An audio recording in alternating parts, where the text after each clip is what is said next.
my old high school mate, or not high school, college mate, dorm mate, roommate. Can I have one of those cheeses?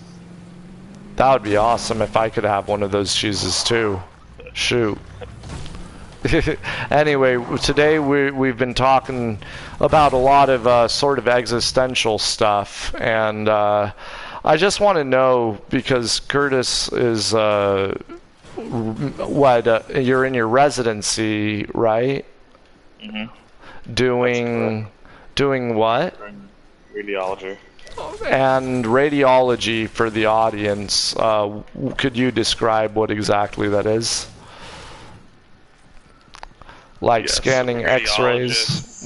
Radiologists interpret imaging. So when you get an X-ray or a CT or an MRI, you read the studies. Interprets the study, yes. Okay. Oh, okay. So normally you tell me reading the study. Synonyms. Okay, I gotcha. So, what advice? I'm going to start with a very existential one while we kill this guy. Oh crap! I'm getting killed, bro. I'm not getting killed. We're out of here. Yeah, we are. Oh, I tried to teleport you. I'm sorry. I followed this guy, and I'm going to kill him. I'll be ready. I'm going to kill him. No, someone's killing us.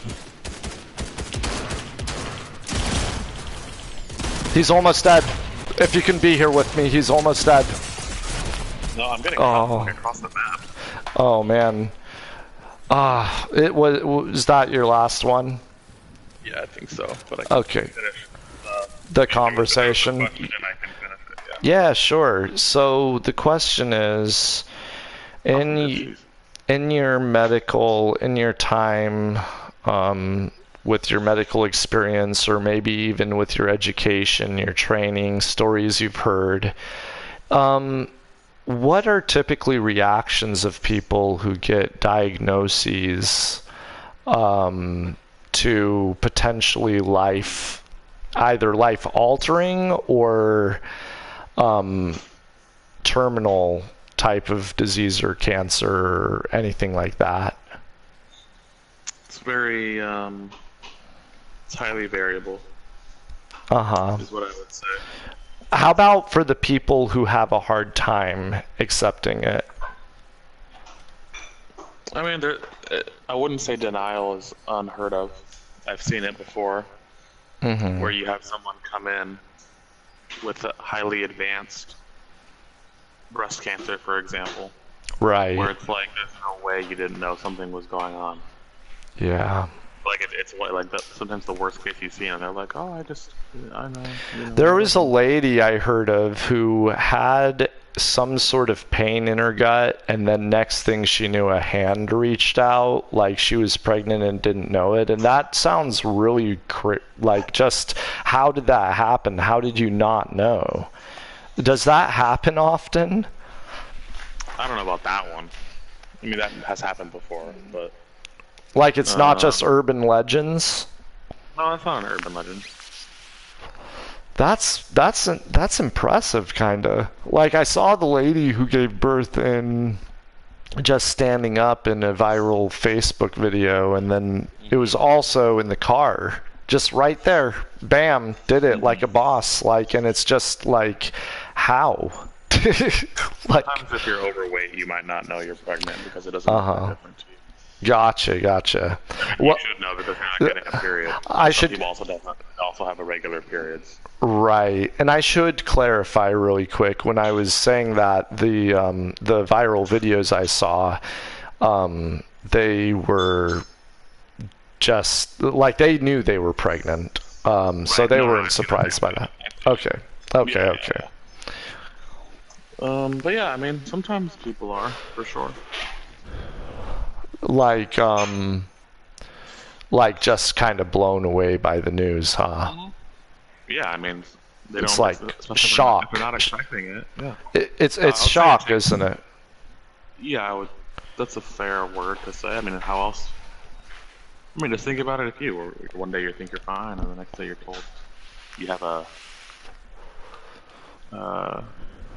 you're given like a timetable. Yeah. People need time, I think, to process that. If you, for instance, don't say anything to the effect of, okay, this person has to do these A, B, C, X, Y, and D, and with all of those things, they've got to take all of those things into account so that they can have a healthy life.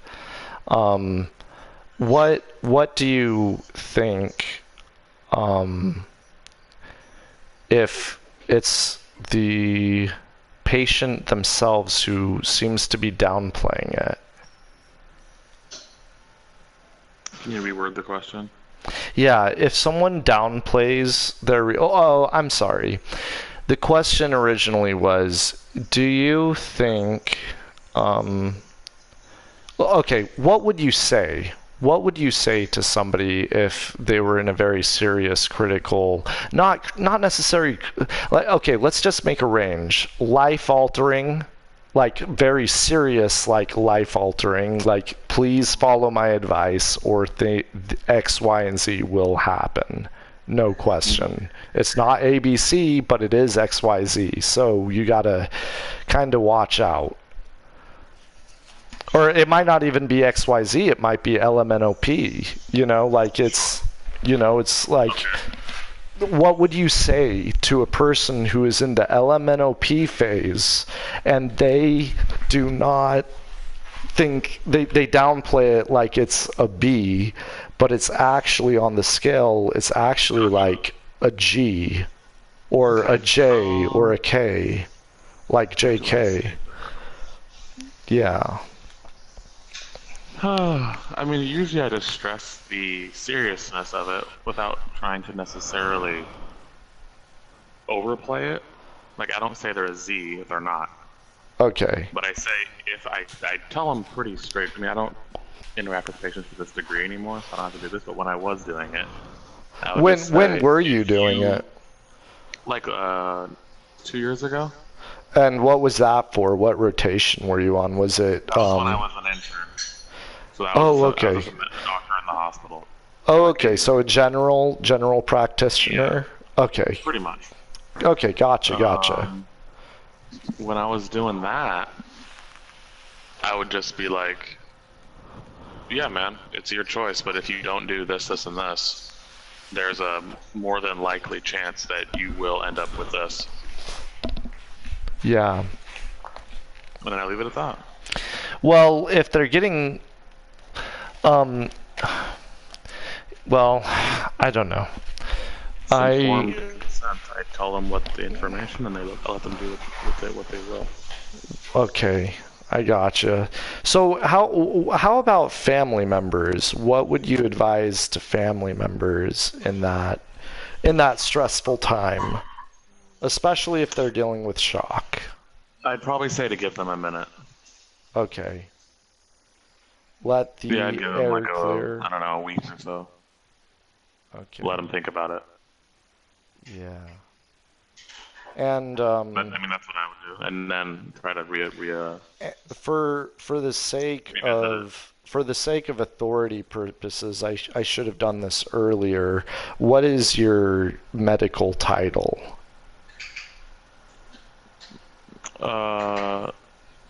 Or medical experience. We could go with that. I would just say I'm a resident physician in his third year, going on fourth year. Okay, cool. Which means that you're pretty close to being able to just get employment or start your own practice. Yeah, fairly close. Over halfway. Okay, cool. So, and I just got a comment. Curtis and I have had multiple conversations about how there are some, I don't know, is it doctors or technicians or nurses or whatever that sometimes order way too many things, right? That's correct. And for a variety of reasons. Well, and my reasoning for bringing that up is I hear you mentioning a lot that with scans, they don't necessarily need to be sent. Like, they don't necessarily need it. And so there's a reason, too, why you wouldn't need it. There's what's called indications for studies. Meaning an indication for let's say, X-ray of the arm or of the shoulder. An indication is dislocation or trauma, a significant trauma. But I don't need a shoulder X-ray if I slept on my arm wrong the night before and it kind of hurts that morning. Oh, that happened to me really bad when I was like 11. And I was playing basketball in league, and it was ridiculous how bad it hurt. Like, I couldn't even play the game well, or even at all, I think. I can't remember. And I broke my hand that same exact season. But this is all really fascinating stuff. It's just everything seems to be very multifaceted and very broad. Some things are, some things aren't. Some things are matter of fact, and there's a specific way to do it, and a wrong way to do it. But most things, there's some nuance to everything. Like, are misdiagnoses, do you think, relatively common, or? Relatively common. It depends on the diagnosis. I would say certain things are harder to diagnose, and those, because they're very non-specific as far as the symptoms and like the lab tests. Yeah. So those things are routinely misdiagnosed. Like there are certain medical conditions that take years on average to be diagnosed appropriately because it's just hard. It's not the doctor's not doing a bad job. It's just hard to figure it out. Okay, I gotcha. Well, and I also read something years ago that I found very intriguing, that the doctors who run into the most problems with lawsuits and stuff are the doctors who patients feel that that they weren't nice to them. So, like, I guess bedside manner is also really important, right?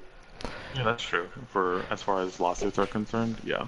Yeah, well, and not just lawsuits, but also I'm sure that you want to offer as much comfort as you can for some of the... I mean, it's important in general. Yeah, it's important in general. It's part of your HIPAA oath, isn't it? Is it a part of the oath? I don't know if it's a part of the oath. I have to read it again. I mean, it's do no harm, correct? Yeah, it is. I once sat in on a HIPAA inauguration thing for some med students, so it was for a master's. What's the Hippocratic Oath? Could you? Hippocratic Oath is the oath the doctors take when they're graduating from med school. Oh. That's like the do no harm and blah blah blah blah. No, what else? I'm curious. What other? I don't have it memorized. Okay. Gotcha. I will memorize it. I mean, I don't feel like I need to memorize it because I just treat everybody the same. Well, yeah, you're a good guy. You're a good. I never feel like I'm violating it. Yeah. Well, you're a good guy, and you're also a very smart person, and you're a very good friend as well. And I really appreciate you doing this for me. It's yeah, times are crazy. Times are weird. Indeed. Just breaking weird. Like, this is the... I think this is the next stage is going to be breaking surreal. Like, it's all just crazy. You know, it's a crazy time. Yeah, I'll go ahead and let you get going, but I really appreciate your time. Actually, yeah, that would be really nice. If you're open to doing that too, like on the game, then that would be awesome. Sure. Awesome. I feel like that's something I could even do on the new channel, you know, if I linked it to Sure. that. Because I feel Surely. like it's the real stuff that I really want to get down to, the nature of existence and ethics, as well as aesthetics and other things, but as well as medical literacy, just basically science. I want to get down to the bottom of how everything relates, correlates, connects, and falsely correlates sometimes. So, yeah, I appreciate you being on, Curtis. No problem. All right, man. You have a good one. All right, bro. I'll talk to you later. All right, you take care. All right. You too. Yeah. See ya. See ya. See ya.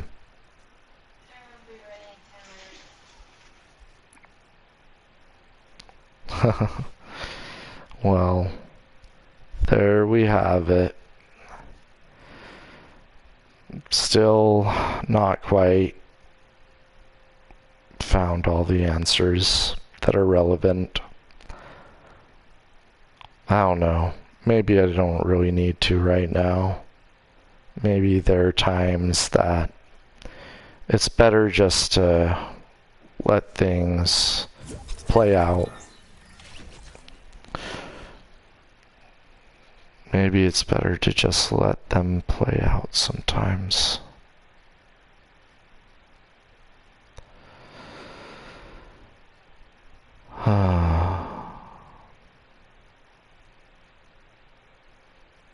Yep.